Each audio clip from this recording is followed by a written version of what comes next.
Hello guys, welcome to my channel. It's me Aneesh channel. അപ്പോൾ video ആദ്യമായിട്ട് കാണുകയാണെങ്കിൽ subscribe ചെയ്യാൻ മറക്കണ്ട. ഇന്നത്തെ നമ്മുടെ യാത്ര മൂകാംബികയ്ക്കും കുടജാദ്രിക്കൊക്കെ കേട്ടോ. അപ്പോൾ എൻ്റെ അനീത്തി വീട്ടിൽ വന്നിരുന്നു. അപ്പോൾ അവളും കൂട്ടിയിട്ട് ഒരു ചെറിയ ട്രിപ്പ്, അതാണ് മെയിനായിട്ടുള്ള ലക്ഷ്യം. അപ്പോൾ നമ്മൾ വന്ന ട്രെയിനിൻ്റെ പേര് ശ്രീ ഗംഗാനഗർ എക്സ്പ്രസ് എന്നാണ്. നമ്മൾ കോഴിക്കോട് നിന്നാണ് യാത്ര തുടങ്ങിയത്. പുലർച്ചെ 12:15 ട്രെയിൻ അവിടെ എത്തും. അതിനുശേഷം നമ്മളൊരു രാവിലെ 7 മണിയൊക്കെ ആകുമ്പോഴേക്കും നമ്മൾ ബെയ്ഡൂർ മൂകാംബിക റോഡ്, അതാണ് ഈ നമ്മൾ ഇറങ്ങേണ്ട സ്റ്റേഷൻ്റെ പേര്, അവിടെ എത്തും കേട്ടോ. 135 രൂപയാണ് ജനറൽ ടിക്കറ്റ് ഒരാൾക്ക് വരുന്നത്. അപ്പോൾ ഈ ബെയ്ഡൂർ മൂകാംബിക റെയിൽവേ സ്റ്റേഷനാണ് ഈ കാണുന്നത്. നല്ല അടിപൊളി റെയിൽവേ സ്റ്റേഷനാട്ടോ. ഒരു പ്രത്യേക വൈബില്ലേ, പൊച്ചപ്പൊക്കെ നിറഞ്ഞിട്ട് എനിക്കിഷ്ടമായി. അപ്പോൾ നമ്മളവിടെ എത്തി. ഞാൻ ചെറിയൊരു ചായയൊക്കെ കുടിച്ച് പിന്നെ അവിടുത്തെ വാഷ്റൂമിലൊക്കെ പോയി ഒന്ന് റെഡിയൊക്കെ ആയി, മേക്കപ്പൊക്കെ ഇട്ട് ഞങ്ങളിത് മെല്ലെ ഇറങ്ങി. Hello guys, good morning. അപ്പോൾ നമ്മൾ മൂകാംബിക റെയിൽവേ സ്റ്റേഷനിൽ ഇറങ്ങി നടക്കാട്ട് ബസ് കിട്ടണോടത്തേക്ക്. ചെറുതായിട്ട് മഴ ചാരി തുടങ്ങി. ഒരാളിവിടെ വിളിച്ചിട്ടുണ്ട്. അപ്പോൾ കുറച്ച് നമുക്ക് നടക്കാണ്ട്. അപ്പോൾ മഴയും കൊണ്ട് ഞങ്ങൾ നടന്നു. റെയിൽവേ സ്റ്റേഷനിൽ കുറച്ച് നടന്നു കഴിഞ്ഞാൽ നമുക്ക് ബസ് കിട്ടും മൂകാംബികയിലേക്കുള്ളത്. അപ്പോൾ നമ്മളിതാ ഈ ബസ്സിൽ കയറാട്ടോ. ഇനി എന്നൊരു 1 മണിക്കൂർ വഴിയുണ്ട് നമുക്ക്. അപ്പോൾ വേഗം പോയി സീറ്റൊക്കെ പിടിക്കുകയാണ്. ബസ്സിലാരും ഇല്ല, കുറച്ച് ആൾക്കാരൊക്കെ ആയപ്പോൾ ഇതാ ബസ് എടുക്കുകയാണ്. ഇടവിട്ട് വേണ്ട ബസ്സുകളുണ്ട് നമുക്ക് മൂകാംബിക അമ്പലത്തിലേക്കായിട്ട്. ഒരാൾക്ക് ടിക്കറ്റ് റേറ്റ് വരുന്നത് 50 രൂപയാണ്. അങ്ങനെ നമ്മൾ പോയി ഇതാ നമ്മൾ നമ്മുടെ ഫൈനൽ ഡെസ്റ്റിനേഷനായിട്ടുള്ള മൂകാംബിക ബസ് സ്റ്റാൻഡിലെത്തി. ഇതാണ് നമ്മുടെ മൂകാംബിക ബസ് സ്റ്റാൻഡ്. മഴയൊക്കെ പെയ്ത് തോർന്നിങ്ങനെ നിൽക്കുക കേട്ടോ. നല്ലൊരു ബസ് സ്റ്റാൻഡ് ഇറങ്ങിയാൽ പിന്നൊന്നും നോക്കാനില്ല, നേരെ മുന്നോട്ടേക്ക് നടക്കാനുള്ള ദൂരമേ ഉള്ളൂ. കുറച്ചുകൂടെ വന്നാൽ തന്നെ അമ്പലത്തിൽ.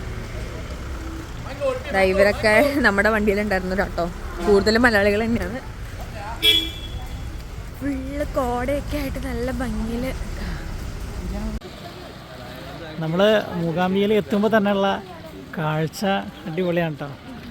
ബാക്കിലെ മലനിരകളാകെ മഞ്ഞ് കോടയിൽ മൂടി നിൽക്കുക കേട്ടോ. അടിപൊളി. കുടജാദ്രി പോകാൻ മനസ്സിങ്ങനെ വെമ്പുകയാണ്. അപ്പോൾ പോണ വഴിക്കൊക്കെ റോട്ടിൽ നല്ല ചാണാനുണ്ട് കേട്ടോ. അപ്പോൾ ചാണൻ ചവിട്ടാണ്ടൊക്കെ നോക്കി നടത്താൻ നല്ലത്. അവൾ ചാണൻ ചവിട്ടിയും പോയപ്പോൾ ഞങ്ങൾ കാണിച്ചു കൊടുക്കായിരുന്നു. അപ്പോൾ അങ്ങനെയൊക്കെ വർത്താനം പറഞ്ഞ് ഞങ്ങൾ ഇങ്ങനെ മെല്ലെ നടക്കുകയാണ്. അപ്പോൾ വിശപ്പിൻ്റെ വിളി വന്ന കാരണം ഈ ഹോട്ടലിൽ ഫുഡ് കഴിക്കാൻ കയറാണ്. ഇവിടെ ധാരാളം മലയാളം ഹോട്ടലുണ്ട് കേട്ടോ. നമ്മുടെ കേരള ഫുഡൊക്കെ തന്നെ കിട്ടും. ഞങ്ങളത് നെയ് റോസ്റ്റ് മസാല ദോശയൊക്കെ തന്നെ പറഞ്ഞു. നമ്മുടെ നാട്ടിൽ കഴിക്കണ അത്രയും ടേസ്റ്റൊന്നും ഉണ്ടായില്ല, ചെറിയൊരു മതിരിപ്പ് പോലെ ഉണ്ടായിരുന്നു. ഞങ്ങൾ മുമ്പ് കർണാടകയിൽ നിന്ന് കഴിച്ചപ്പോൾ ഇതുപോലെ കുറച്ച് മതിരിപ്പ് ഫീൽ ചെയ്തിട്ടോ. പിന്നെ ചേര തിന്നുന്നത് നാട്ടിൽ ചെന്നാൽ നടുകഷ്ണം നോക്കി തിന്നണമെന്നാലോ. നമ്മൾ യാത്ര ചെയ്യുമ്പോൾ അവിടെ കിട്ടുന്ന എന്താണോ അത് കഴിക്കുക, അത് തന്നെ. അപ്പോൾ നമ്മൾ ഭക്ഷണമൊക്കെ കഴിച്ച് ഇനി നേരെ അമ്പലത്തിൻ്റെ അടുത്തേക്ക് പോവാണ്. കോടയൊക്കെ മൂടി ഇങ്ങനെ നിൽക്കണ കാണുമ്പോൾ തന്നെ മനസ്സിലൊരു പ്രത്യേക സന്തോഷമാണ്. അപ്പോൾ നമുക്കിനി നമ്മുടെ ബാഗൊക്കെ ഒന്ന് വെക്കണം. അതിനായിട്ട് നമ്മളിതാ ഈ ജഗദംബിക ലോഡ്ജിൽ പോയിട്ടോ. അപ്പോൾ ഇവിടെ 5 രൂപയുള്ളൂ നമുക്ക് ഈ ലഗേജ് വെക്കണേന്. ഇനി നിങ്ങൾക്ക് റൂം എടുക്കണം, ജസ്റ്റ് ഒന്ന് ഫ്രഷ് ആവണമെന്നുണ്ടെങ്കിൽ 250 രൂപ സിംഗിൾ റൂമിനും 500 രൂപയാണ് ഡബിൾ റൂമിന്. റൂം എത്രത്തോളം നല്ലതാണെന്നും അറിയില്ല, ഞങ്ങൾ എടുത്തില്ല. പിന്നെ ഇനിയിപ്പോൾ റൂമൊന്നും വേണ്ടെന്ന് തന്നെ അതിൻ്റെ തൊട്ടടുത്ത് തന്നെ പബ്ലിക് ടോയ്ലറ്റ് ഉണ്ട്. അവിടെ പോയിട്ട് ഡ്രസ്സൊക്കെ ചേഞ്ച് ചെയ്യണമെങ്കിലും ചേഞ്ച് ചെയ്യാം കേട്ടോ. അപ്പോൾ ഞങ്ങൾ ലഗേജൊക്കെ വെച്ച് മെല്ലെ അമ്പലത്തിലേക്ക് നടക്കാം കേട്ടോ. കുറച്ച് വീഡിയോയും ഫോട്ടോ ഒക്കെ എടുത്തിട്ട് അങ്ങനെ നടക്കാം. ഈ മണ്ണിടി സൗണ്ടൊക്കെ കേൾക്കുമ്പോൾ തന്നെ ഒരു പോസിറ്റീവ് എനർജി എൻ്റെ ഉള്ളിലേക്ക് വരാറുണ്ട്. എന്താണെന്നറിയില്ലല്ലേ, ചില അമ്പലങ്ങളിലേക്കൊക്കെ പോകുമ്പോൾ നമുക്കൊരു പ്രത്യേക ഫീൽ വരും. പ്രത്യേകിച്ച് മഴയൊക്കെ പെയ്ത് ഇവിടെ നിൽക്കുന്ന കാണാൻ നല്ല രസമുണ്ട്. ഇന്ന് സൺഡേ ആണ്, അപ്പോൾ അത്യാവശ്യം തിരക്കുണ്ടാവും സാധ്യത ഉണ്ട്. എന്തായാലും നമുക്ക് അകത്ത് കയറി നോക്കാം. നമ്മൾ വിചാരിച്ച പോലെ തന്നെ അത്യാവശ്യം തിരക്കുണ്ട്, എന്നാലും വലിയ തിരക്കുണ്ട്. നമ്മുടെ ഗുരുവായൂരൊക്കെ വെച്ച് നോക്കുമ്പോൾ ഇതിൻ്റെ പകുതി തിരക്കുണ്ടായുള്ളൂ. നമ്മളിപ്പോൾ മൂകാംബികയിൽ നിൽക്കാണ് കേട്ടോ. നമ്മൾ വന്നപ്പോഴേക്കും നട അടച്ചു, ഇനി 10:30 നട തുറന്നു. ചെറിയ തിരക്കുണ്ട്. നട തുറന്നോ ഇല്ലെന്നൊന്നും മനസ്സിലായില്ല. പക്ഷെ ഞങ്ങൾ എന്തായാലും ക്യൂവിലേക്ക് നീങ്ങാമെന്ന് വിചാരിച്ചു. അത്യാവശ്യം ക്യൂ ഉണ്ട്, ക്യൂ മെല്ലെ നീങ്ങണമുണ്ട്. എന്തായാലും ക്യൂ നിൽക്കാതെ വേറെ വഴിയില്ലല്ലോ. ഉണ്ട് കേട്ടോ, നമുക്ക് സ്പെഷ്യൽ ക്യൂ ഉണ്ട്. 100 രൂപയാണ് ഒരാൾക്ക്. നമ്മുടെ ഗുരുവായൂരൊക്കെ 1000 രൂപയാണ് ഒരാൾക്ക് കേട്ടോ. ഇവിടെ 100 രൂപയുള്ളൂ. എന്നാലും നമ്മൾ സ്പെഷ്യൽ ക്യൂ ഒന്നും നിർത്തില്ല. നമ്മൾ മെല്ലെ നോർമൽ ക്യൂയിലൂടെ പതുക്കെ കണ്ടു തൊഴുത് വരാമെന്ന് വിചാരിച്ച്. അമ്പലത്തിന് ചുറ്റും എന്തൊക്കെയോ ഹോമങ്ങളൊക്കെ നടക്കുന്നുണ്ട്. ഒത്തിരി ആൾക്കാർ അതിൽ പങ്കെടുക്കുന്നുണ്ട്, പ്രസാദം വാങ്ങുന്നുണ്ട്. പിന്നെ കുട്ടികളെ എഴുത്തിനിരുത്തിക്കുന്നുണ്ട്. അതൊക്കെ കണ്ടുകൊണ്ട് നമുക്കിങ്ങനെ മെല്ലെ നീങ്ങാം. ഓരോ വർത്താനൊക്കെ പറഞ്ഞ് അങ്ങനെ നീങ്ങി നമ്മളിതാ നടയുടെ കയറണം അതിൻ്റെ തൊട്ടടുത്ത് വരെ എത്തിട്ടോ. അവിടെയുള്ള ചുമർ ചിത്രത്തിലൊക്കെ ആൾക്കാർ കോയിൻസ് എല്ലാം കയറ്റി വെച്ചിട്ടുണ്ടായേ. പല അമ്പലങ്ങളിൽ നമുക്ക് ഇങ്ങനത്തെ കാഴ്ചകളൊക്കെ കാണാൻ പറ്റും. ചെറിയ കല്ലിനടിയിൽ അല്ലെങ്കിൽ എന്താ ഒരു ഗ്യാപ്പ് കിട്ടി അവിടെ ആൾക്കാർ നേർച്ച ഇട്ട് വെക്കുന്നുണ്ട്.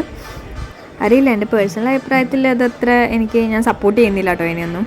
നമ്മളങ്ങനെ തൊഴുതിറങ്ങി കേട്ടോ. അകത്തേക്കുള്ള വിഷ്വൽസ് ഒന്നും നമുക്ക് എടുക്കാൻ പറ്റില്ല. അപ്പോൾ ഇത് ചുറ്റമ്പലത്തിലൊക്കെ എന്തൊക്കെയോ പണികളൊക്കെ നടക്കുന്നുണ്ട്, അമ്പലത്തിൽ കൊടിമരത്തിലൊക്കെ. ഇനി നമുക്ക് പുറത്ത് കുറേയൊക്കെ തൊഴാനുണ്ട്. അപ്പോൾ നമുക്കിനി അത് തൊഴാൻ വേണ്ടി പോവുകയാണ് നമ്മൾ. ആളുകളിങ്ങനെ വന്നുകൊണ്ടിരിക്കുകയാണ്, ക്യൂ ഇങ്ങനെ നീണ്ടുകൊണ്ടിരിക്കുകയാണ്. അപ്പോൾ നമുക്കെന്തായാലും ചുറ്റുള്ളതൊക്കെ ഒന്ന് തൊഴാം. ശിവഭഗവാന്റെ അടുത്തായിട്ട് നമ്മുടെ നന്ദികേശനുണ്ട്. നന്ദികേശനെ കാണുമ്പോൾ ഇങ്ങനെ ചെവിയിൽ പറയാം, നിങ്ങളിങ്ങനെ ചെയ്യാറുണ്ടോ? ഞാൻ എവിടെ നന്ദികേശനെ പ്രതിമ കണ്ടാലും ഇതുപോലെ പറയാറുണ്ട് കേട്ടോ. നമ്മുടെ ആഗ്രഹങ്ങൾ ഇതുപോലെ ഒരു ചെവി പൊത്തി പിടിച്ച് പറഞ്ഞാൽ നടക്കുമെന്നാണ് പറയാറ്. എന്തായാലും ഞാൻ പ്രാർത്ഥിച്ച കാര്യം നടക്കട്ടെ എന്ന് ഞാൻ ആഗ്രഹിക്കുന്നു. അങ്ങനെ പോകുമ്പോൾ ഇവിടെ നമ്മൾ നെയ്വിളക്ക് കത്തിക്കാനുള്ള സൗകര്യമുണ്ട്. അപ്പോൾ എനിക്കൊരു നെയ്വിളക്ക് കത്തിക്കണം തോന്നി. അപ്പോൾ ഒരു നെയ്വിളക്കിന് 30 രൂപയാണ് റേറ്റ് വരുന്നത്. ഞാനൊരു നെയ്വിളക്ക് വാങ്ങി. അപ്പോൾ അത് കത്തിക്കാൻ പോവാണ്. നെയ്വിളക്ക് കത്തിക്കുമ്പോൾ നമ്മൾ എടുക്കുന്ന വിളക്ക് പ്രധാന ദീപത്തിൽ നിന്ന് കത്തിക്കാൻ ശ്രമിക്കുക കേട്ടോ. എന്നിട്ട് നമ്മളിതാ നന്നായി പ്രാർത്ഥിച്ചുകൊണ്ട് അവിടെ കൊണ്ടുപോയി വയ്ക്കുകയാണ്. ഒത്തിരി വിളക്കുകളുണ്ട്, ഒത്തിരി ആൾക്കാർ ഇത് കത്തിക്കുന്നുണ്ട്. അപ്പോൾ നമ്മുടെ മനസ്സുരുക്കി നമ്മൾ പ്രാർത്ഥിക്കുക. അമ്പലത്തിൽ പോകുമ്പോൾ നമുക്ക് ഏറ്റവും പോസിറ്റീവായിട്ടുള്ളൊരു ഫീൽ തരുന്നതായിട്ട് എനിക്ക് തോന്നിയിട്ടുള്ള കാര്യം എന്താ, ഈ ഒരു മണിയടി സൗണ്ട് തന്നെയാണ്.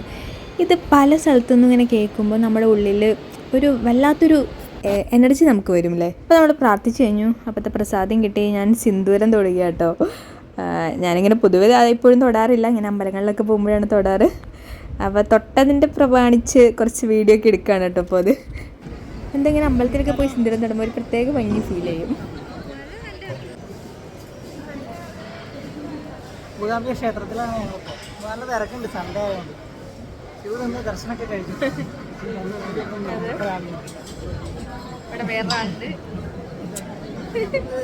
വീഡിയോയിൽ മുഖം കാണിക്കാൻ മടിച്ച് അവളെ കൊണ്ട് ഞങ്ങൾ 3 പേരും കൂടിയുള്ള വേറെ വീഡിയോ ഒക്കെ എടുത്ത് സെറ്റായി.